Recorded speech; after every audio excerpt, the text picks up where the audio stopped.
On a sans doute mal posé le problème à une époque où on a imaginé des machines qui allaient enseigner. C'est-à-dire un rapport avec un élève, une machine, et c'est la machine qui pilote l'apprentissage. Et beaucoup de mythes se sont développés autour de ça.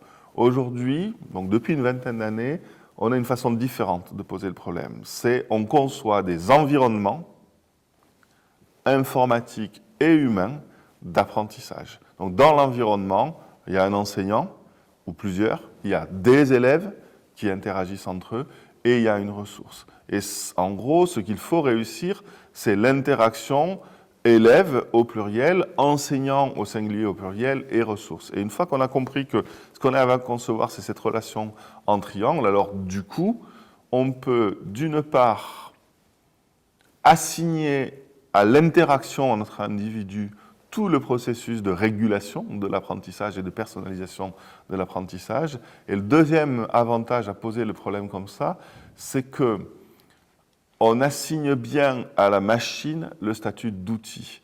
Et quand on conçoit des outils qui ne sont que des outils, on peut, semble-t-il, beaucoup mieux exploiter les potentialités de l'outil que quand on veut faire jouer à l'outil le rôle d'un remplaçant de l'être humain. Diagnostiquer la difficulté d'un élève, il semble qu'un prof expérimenté, compétent, dans sa classe, quand il voit la façon dont un élève fait un exercice, il comprend ce qui va pas, et surtout il est capable de diagnostiquer, c'est-à-dire de dire cette difficulté, d'où elle vient. Parce qu'il connaît l'élève, parce qu'il l'a vu progresser, parce qu'il a vu... Et ça, diagnostiquer, c'est de dire il y a une difficulté, quelle est-elle et d'où elle vient, ça, on ne sait pas le programmer. On ne sait pas le programmer. Ou si on sait le programmer, c'est exorbitant. C'est-à-dire qu'on est capable de faire des petits diagnostics à des coûts extraordinaires. C'est quelque chose qu'on entend très fortement depuis quelques années, l'idée que rendre accessibles les savoirs à tous, tout le temps et gratuitement, va permettre aux personnes d'apprendre par elles-mêmes et finalement diminuer le besoin en enseignement. Il me semble que ça, c'est typiquement un mythe. Ce qui est intéressant quand on regarde ce mythe, c'est d'abord de se rendre compte qu'il n'est pas du tout nouveau. Il est en train de ressurgir en ce moment, mais ça fait probablement des siècles, voire un peu plus. Moi, je date ça à la création de la bibliothèque d'Alexandrie, l'idée que donner accès à des ressources, ça va permettre aux personnes d'apprendre plus, ce qui est vrai, mais ça va économiser le besoin d'enseignement, ce qui, à mon sens, est faux.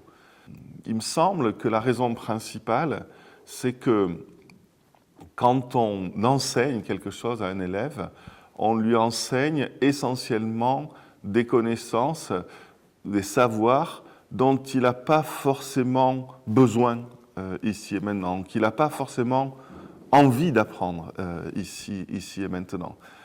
Je suis persuadé que la plupart des enfants du cycle 3 ne s'intéressent absolument pas à la question de savoir si la Terre est ronde ou plate.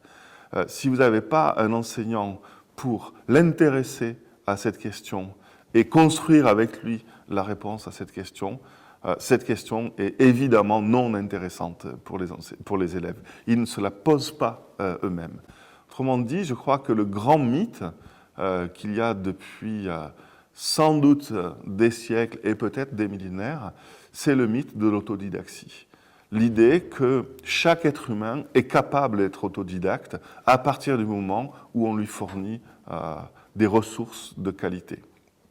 Je crois qu'aujourd'hui, comme hier, les autodidactes sont des gens exceptionnels, sont peut-être 1% de la population, et 99% des gens, moi le premier, on a besoin de guidage, on a besoin d'accompagnement, on a besoin de personnes qui nous disent on va prendre ça aujourd'hui, alors que ce n'est pas forcément très utile aujourd'hui. En tout cas, tu crois que ce n'est pas utile aujourd'hui, mais demain, ça sera sans doute quelque chose qui te permettra de mieux comprendre le monde.